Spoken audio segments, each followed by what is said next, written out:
here we are having a monetary policy. Okay, where are we in the monetary policy? And what's the big question? And rather than just jumping to the answer, I always like to deal with the mechanics behind the answer, you know? And I think the answer is no, but here's the reason why. An interest rate, when there's a lot of debt, one man's debts are another man's financial assets. And they have to balance both of those things. And so they will not be able to raise interest rates to a high enough level to adequately provide a real return to investors. So if you think about the rise in rates, and we say 3% is an interest rate, or even 4% in an interest rate, that is not going to be an amount of money that's adequate to compensate for the inflation rate. And we're in a paradigm shift, I think. A paradigm is, something happens for 10 years, an environment for 10 years, and at the end of that 10 years, people believe everything that happened in the prior 10 years, and then they get a surprise. And then they start to change. And something like, for example, cash is a safe investment, or bonds are a safe investment after a 40-year bull market and those types of things. That begins to shift as they start to think, am I getting a real return? So there's going to be a supply-demand balance. Most importantly, the Federal Reserve is going to sell, individuals are selling, foreigners are selling, and the U.S. government is selling because it has to fund its deficit. So there's going to be a supply-demand problem. That means that it produces a squeeze because so much money was put out at such cheap rates and so much financing was taken that it'll be difficult to achieve that balance. So I remember when you would tell us that cash is trash. Yeah, of course cash is still trash. Cash, I'm asking you, you know how fast you're losing buying power in cash? The question is what's going to get you a real return, right? And so we've shifted it into an environment where assets that do well, almost like in the 70s, are in those types of things. Real assets, real return assets in its various ways are the best investments. I think the world is long. Here's the dynamic I think that's a problem. Everybody's long, equities and so on.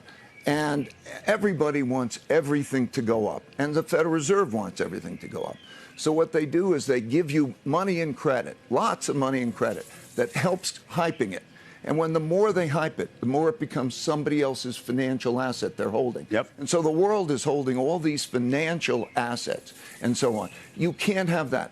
So you're going to have an environment, I think, of negative real returns. And so as you think about how do you diversify your portfolio or even be short those things, everything can't go up all the time. That system won't work that way. I think that looking at it year by year, this is the third year of the expansion with a very aggressive monetary policy. And so we're in the part of the typical expansion where there's a lot of inflation pressures because it happened in a giant big way.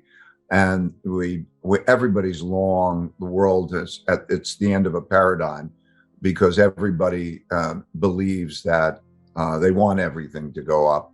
And of course, that creates a dynamic where policy is long, everything goes up. And of course, that happens by creating money and credit, debt, which creates debt.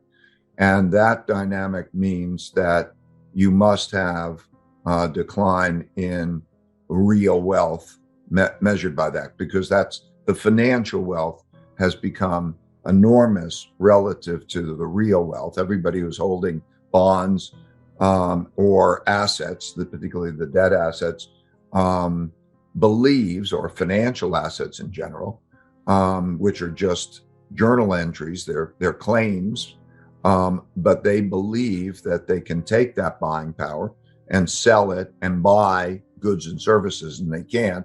And by its necessity, there must be negative real returns, negative returns relative to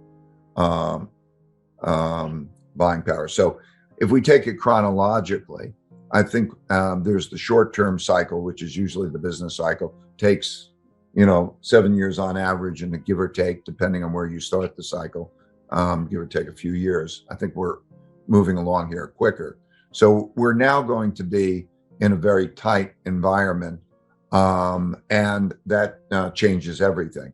So when we look at the returns of equities, and we look at the well-being of companies, you see that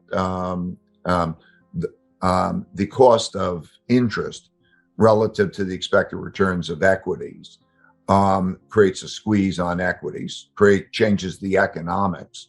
A lot of borrowing has been done at much lower interest rates and so on. The return on equity for a company and versus the return, the cost of debt is changing, and all of those things are changing. And like all bubbles or paradigm shifts, the mentality that did exist, we don't have to worry about inflation, cash is a safe place, and so on. Things that were never supposed to happen because everybody believes in the tech companies, and that which is the same as the Nifty 50 or the .com companies. They get hammered, right?